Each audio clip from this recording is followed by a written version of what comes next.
Hi guys, it's Kimberly, and today I'm going to be telling you guys my labor and delivery story with Nyla and how it all went down and how crazy it was. And man, girl, oh my god, I cannot tell you how crazy it was.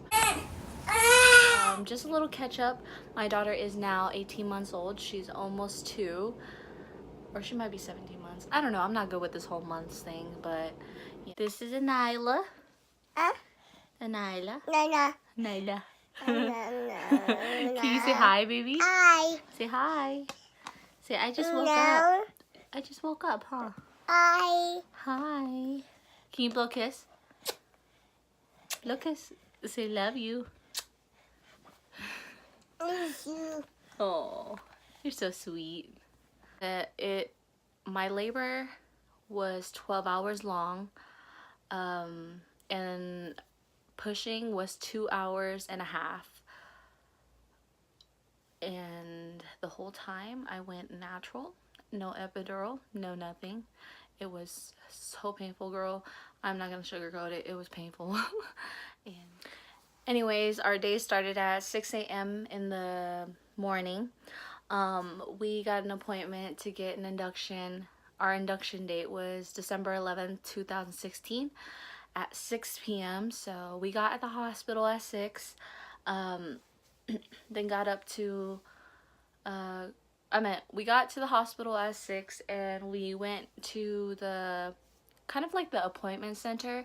So they kind of like sent down a nurse from the labor and delivery unit. So they came down and got me in a wheelchair. We kind of like packed up everything and went upstairs, and I got into our labor. We got into our labor and delivery room. It was me, Nina, which is Nyla's godmother, Matthew, which is Nyla's dad, and me. My dad, he made it like a couple hours in because, you know, birth is not quick, girl. I mean, I praise all you women that have it like 2 hours or 3 hours. I know people have like labor and deliveries that are really short, and I'm just like, how? But yeah, when you get induced, it does take a longer amount of time and you feel pain a little bit more, I guess. I'm not sure about all that, like how that works, but yeah. And so yeah, so we got into the room and I got changed into the gown, got into the huge freaking bed. It was huge. The labor room was like humongous, and the bed was like humongous just for a single person. Like, really, does the bed have to be that big? But I wasn't complaining, girl. I loved the bed. It was big and it was all for me, so yeah. So I got in the I got on the bed, and everybody kind of made themselves comfortable. We were kind of waiting for the doctors and everything to get everything ready, and they came in and they're just walking me through and asking me a whole bunch of questions, taking down information like what our plans were, if we had any like what we wanted for the birth and stuff. And yeah, so my induction started at like 6:30, so they inserted the IV and everything. It was so quick for them to find it. There was no problems. I've never had problems with finding my veins, and usually I've seen all my friends do it, and I feel so bad because they're kind of harder to find a vein than mine is. So I'm just like, oh, I feel so bad, you know. And I know people who go through that, and I feel so bad, girl. I'm so sorry. But yeah, so the induction started going. They had the machine going, put an IV in me, put in all these wristbands with my name, my blood type, my, you know, every information that you can on a wristband. So I had like 3 wristbands, one for the hospital, one for my identity, and then one for like the blood type in case like something went wrong. And yeah, it was so crazy. And so at around like, I want to say like 7:10 is when I started feeling the contractions. At first it kind of felt like cramps, like, you know, like period cramps. It wasn't that bad. It was just kind of like, oh, okay, that's not that bad, girl. I was not prepared. I was not prepared for it to be as bad it was as it was. I'm not gonna sugarcoat it. Contractions is a pain. A big pain. Like I didn't think it was gonna hurt that bad. Like I was just like, what in the world? Like, like, oh my god. So it started getting intense. Like the pain started going, and stuff. And then other doctors started coming in from like the operation room, I think, or something, in case I needed to go in C-section. I had to sign something in case I went through that, or like I had to sign so many papers. Like even if I was going through that pain, it was kind of like, I'm sorry that you're going through this, but you have to sign this. I'm so sorry. I'm so sorry. I'm over here trying to breathe, like, and stuff. I mean, it didn't hurt that bad at first. Like it was kind of like intense, and I'm like, okay, I could handle this, like, and I could handle this, like, I'm just like, whatever, because they were far apart. My contractions at first was far apart, because usually that's how they start, right? So I'm just like, okay, not bad, not bad. And so that's just how it went for a couple of hours, like pain, and like information going down, what we're naming our daughter, what our plans were, just talking a lot about the babies and stuff. Keep in mind that this was a learning hospital. I kind of like was one of the first patients in there, so I was kind of like the student. I was kind of the patient that got stuck with a whole bunch of learning people. So learning students, I don't have nothing against them. It's just like I wish my experience was completely different. Like, like it was just like everybody wanted to learn, and I understand that, but it's just like, why did that have to happen to me? But I'm gonna get to that. So yeah, so as hours went by, a couple hours went by, Nina had to go back to work, so she went back to work, and I believe she came back, or she stayed for a long time and then she left. I'm not positive on that one, but yeah. So these contractions got closer and closer as the time went by.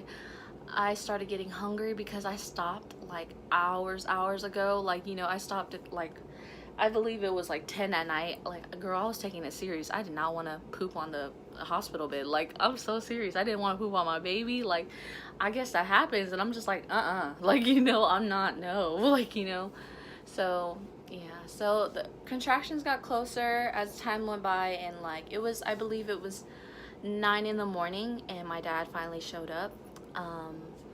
And we just stayed there, like talked, and I was just laying there, breathing and stuff, and just kind of breathing, and just kind of like trying to relax. And like I was going through a lot of pain because I didn't get the epidural, and my whole plan was, I am not getting the epidural. Ever since I got pregnant, or way before I got pregnant, way before I even planned on having kids, I always told myself, whenever I give birth, I'm not getting the epidural.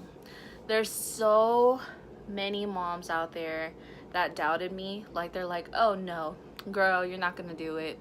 You can't do it. Like, the epidural is the way to go. I don't have nothing against epidural. Epidural is your best friend. I heard a lot of that. Like, I do want to try it, but it's like I kind of already went natural. I don't think I need it. Like, so yeah.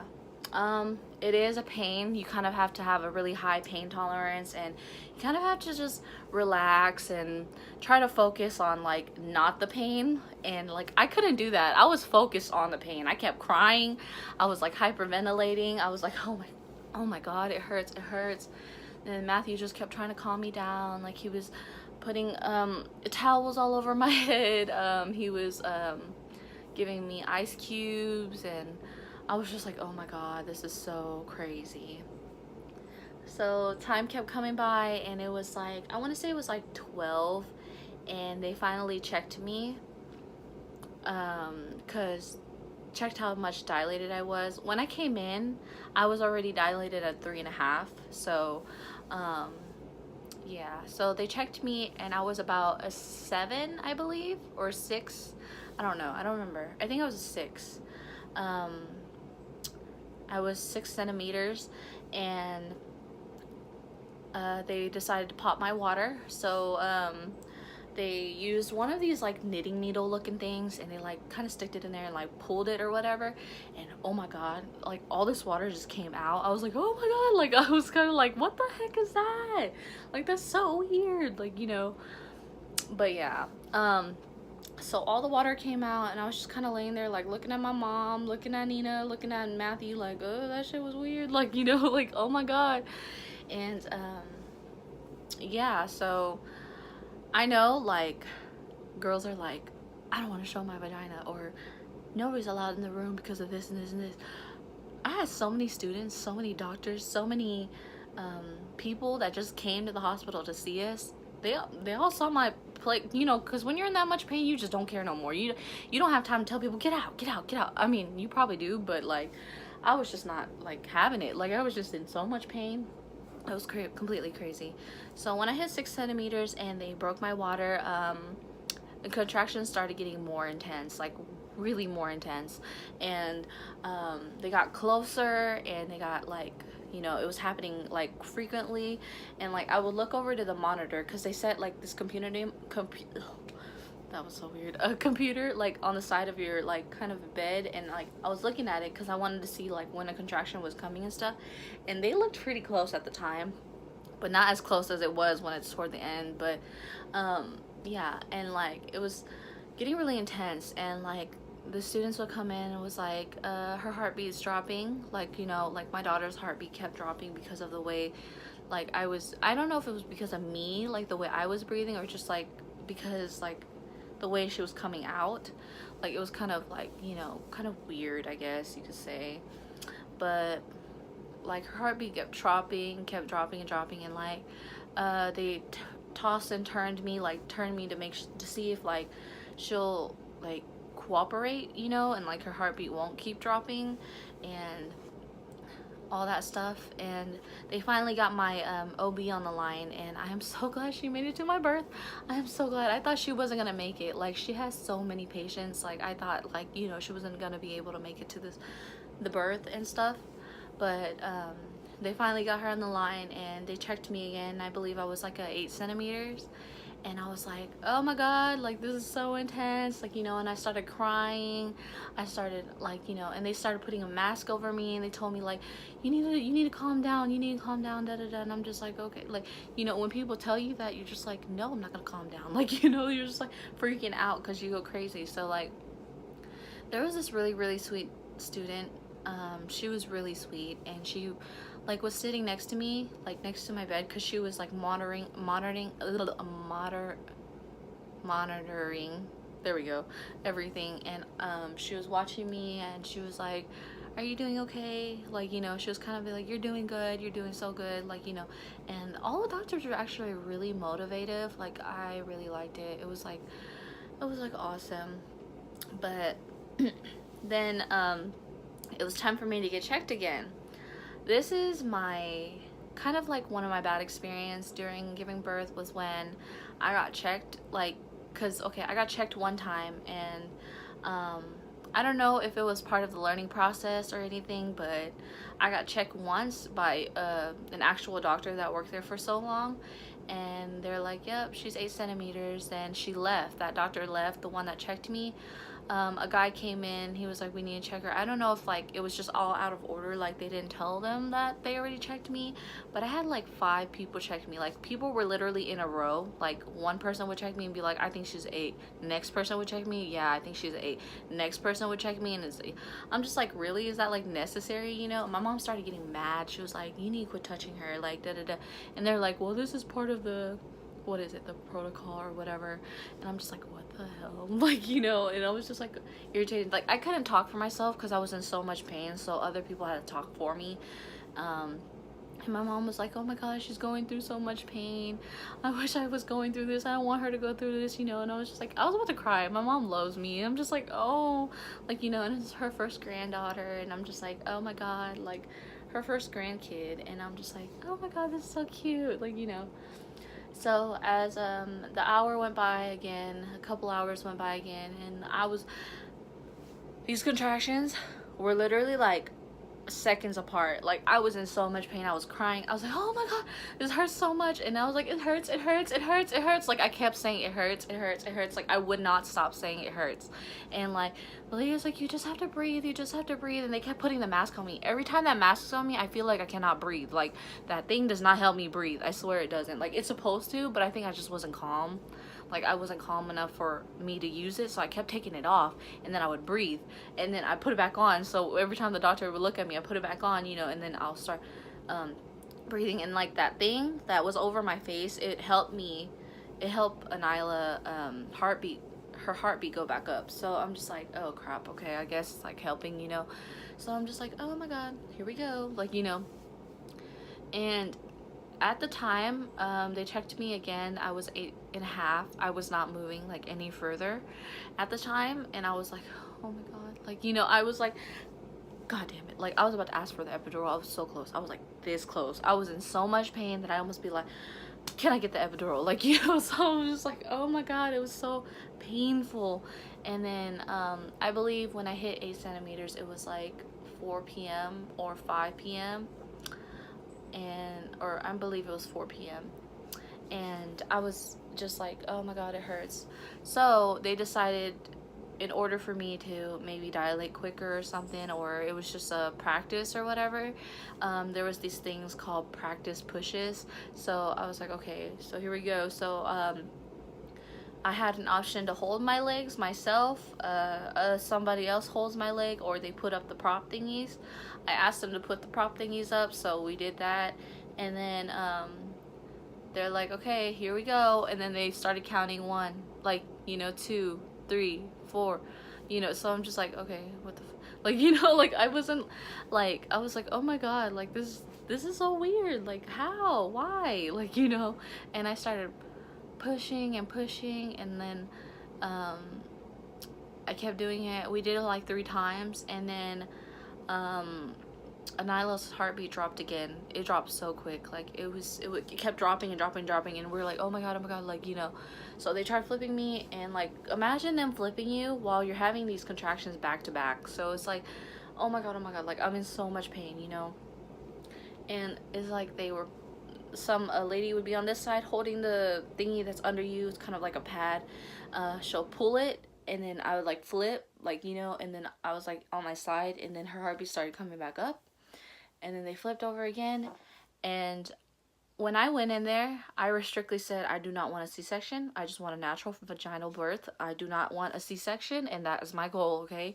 And like, I was kind of like serious about that. Like, it was kind of a thing to me that's gonna mean a lot. And like, I know like things happen for a reason, and like you do have to go through those things like C-section and stuff, you know, but I just didn't want to go through it. I was like, no, not happening, like, you know. So I don't know, I was kind of like stubborn, I guess you could say, or whatever. But a student came in like around, I believe, 5 p.m. I believe it was 5, or no, it had to be like 4:30 or something. It's still like 4 or 4:30. He came in and he was like, I think we need to take her to a C-section. My doctor's on the phone, so on the pager or whatever, and they were like, we might have to rush you to the C-section room, da da da da. My mom's like, no, you're not rushing her nowhere, da da da. She doesn't need a C-section, da da da. Because like, it wasn't serious. Like, her heartbeat was still up. It was just the fact that they were trying to pressure me into getting a C-section when I didn't need one. So my doctor was like, okay, what's the baby's heartbeat at? Like, you know, what's my OB was like, what's the heartbeat at, you know, and all that stuff. What am I dilated to? Have I done practice pushes? You know, she was kind of trying to like help them not like get me into the C-section room, because she wanted, like, you know, she knew I didn't want a C-section too. So I could hear her yelling over the phone, like, do not give her a C-section. She does need one. I'm about to be there, like, you know, and all that stuff. And yeah, she was getting mad. Like, you know, my doctor was getting mad at everybody, and I was like, you go, girl, like, you go, do your thing, like, you know. And my mom started like getting mad, and she started bitching at all these freaking doctors, and she was like, get off of her, do not touch her, like, no. Like, I was kind of like, at that point, like, they had to like evacuate the whole entire like students out, like, because there were so many people in that room, you couldn't imagine. So my doctor was on her way. They started setting up all the birth stuff and all that stuff, and that was like at the time when I was like, okay, I need the epidural. Like, at the time I did think about getting one, so I was like, oh my god, I need one, like, you know, because I was in so much pain. I didn't know how much longer it was gonna be, because they kept telling me like I was still at 8.5, like 8.5, and I'm just like, that's just 2 more. I just need 9 and 10 and I'll be there, like, you know. So my doctor rushes in and she's finally in there and I'm like, oh my god, it's my doctor. And we're like, you know, smiling, we're like, hi, like, you know, we're all saying hi and greeting each other. And she was pissed, like you could see the look on her face. She was so pissed. Like, I think it was just because of how everything ran, like that day. Like for me, everything just ran all bad and all crazy and whatnot. But she came in and she checked how dilated I was. I was finally at a 9.5, I believe. I was literally right almost there. And it was like, oh my god, I had the urge to push. Like, I really wanted to push. And it's like, oh my god, like at the time. And she was like, don't push it. It's almost time. It's almost time. So we just lay there for another like 20 minutes, I believe. And then I finally reached a 10. Okay, now here comes the story about the time when I need to push. It was almost time to push, and it was, I believe, around 4:30ish, 4:35 or something like that. And I started pushing.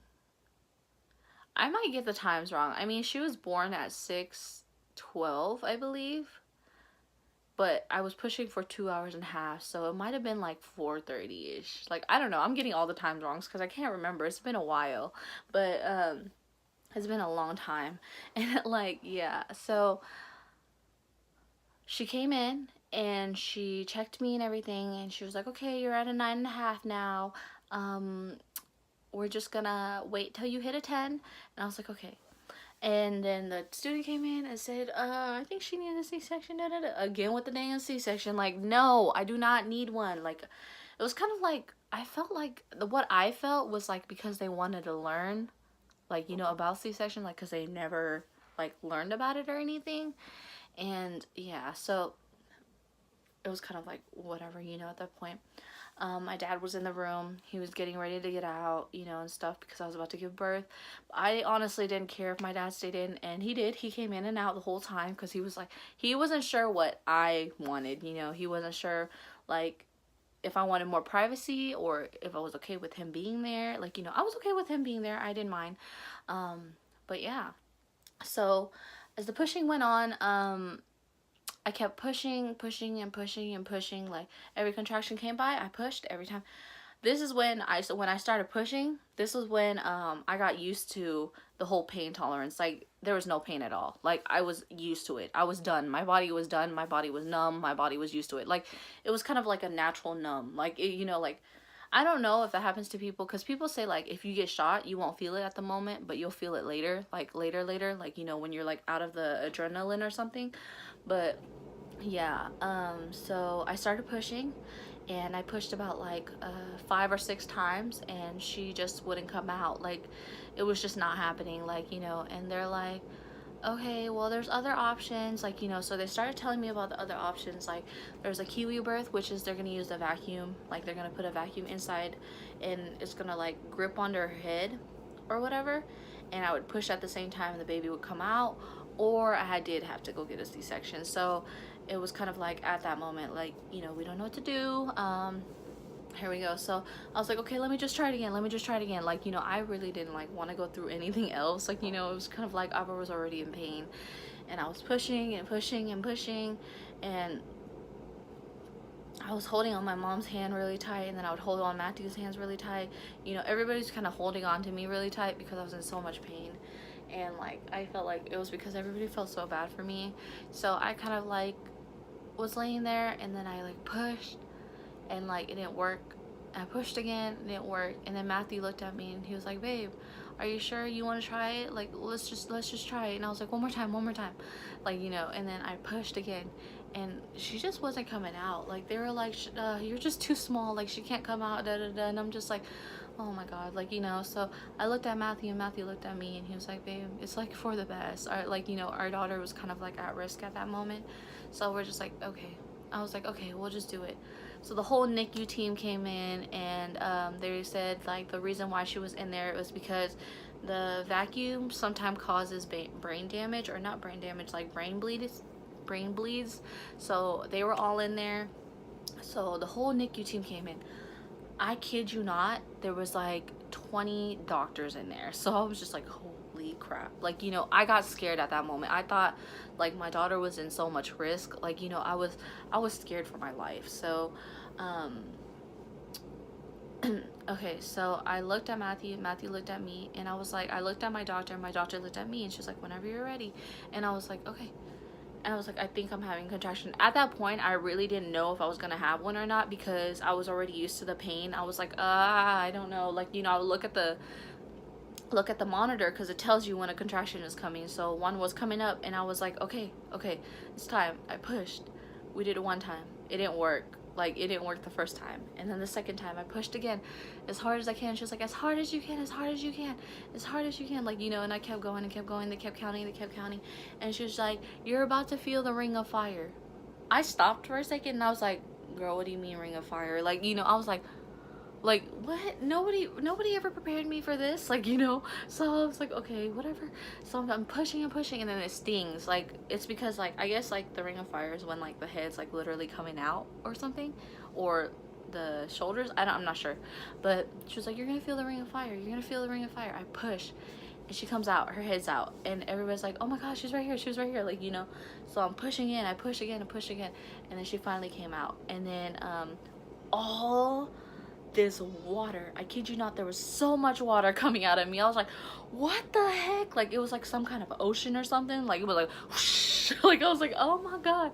So they carried her, and they picked her up, they showed me, and she was like, here she is, da, da, da, da, like, you know. And then brought her all the way to the warming bed, because they had to check, like, they had to do it really quick, because we didn't know if there was anything wrong with her. So they brought her over to the bed, and the NICU team started checking her head, started doing everything, like, you know, cleaning her up, while cleaning her, sucking out her nose, like, cleaning her up.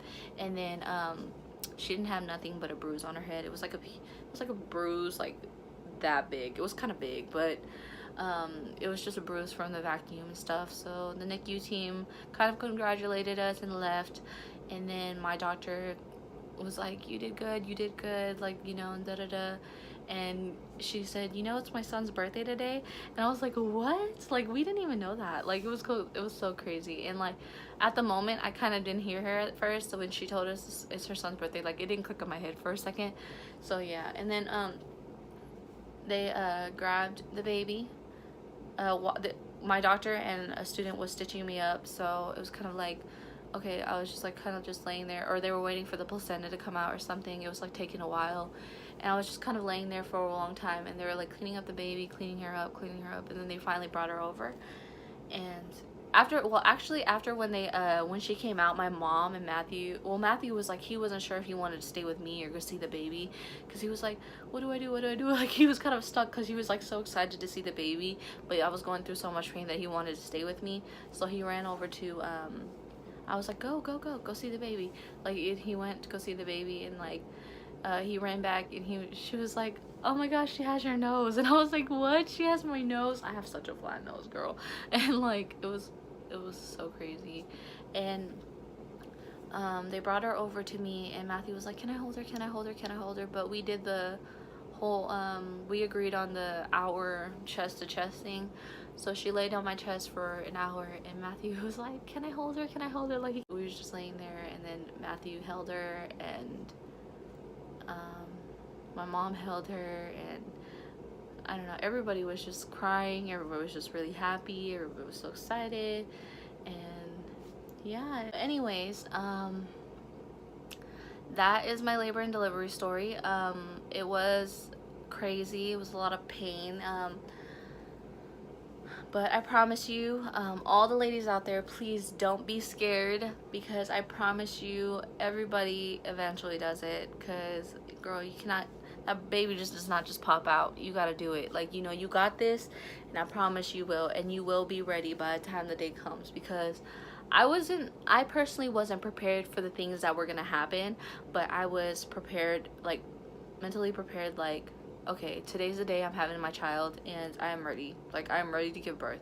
And, like, that will be your mindset when it's time, because you're gonna be like, oh my god, I'm so big, I just want this baby out, I'm a freaking hippo, like, I need this baby out now, like, you know, and stuff. You're gonna get to that point, and that's how I was. And yeah, so there's my story, and I hope you guys like it, because it has been a while since I recorded a video. I felt like I missed out some things, but I think that's just to cover up all of it. But yeah, so that's my story, my labor and delivery story. It was completely crazy. Well, to me it was completely crazy because I went 12 hours without an epidural.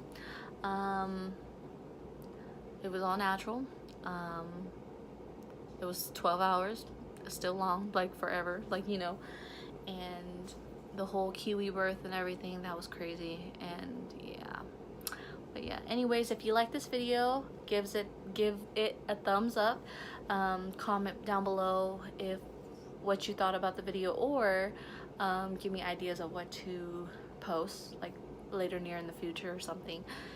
And yeah, so congratulations to all the mamas that are pregnant and that are ready to give birth, because girl, us ladies go through so much things that you really don't know, that people don't know that we go through. Like, you know, it's completely crazy. Like, holy crap. Like, you know. But anyways, subscribe to our channel, and it was nice to tell you guys the story. So yeah, bye.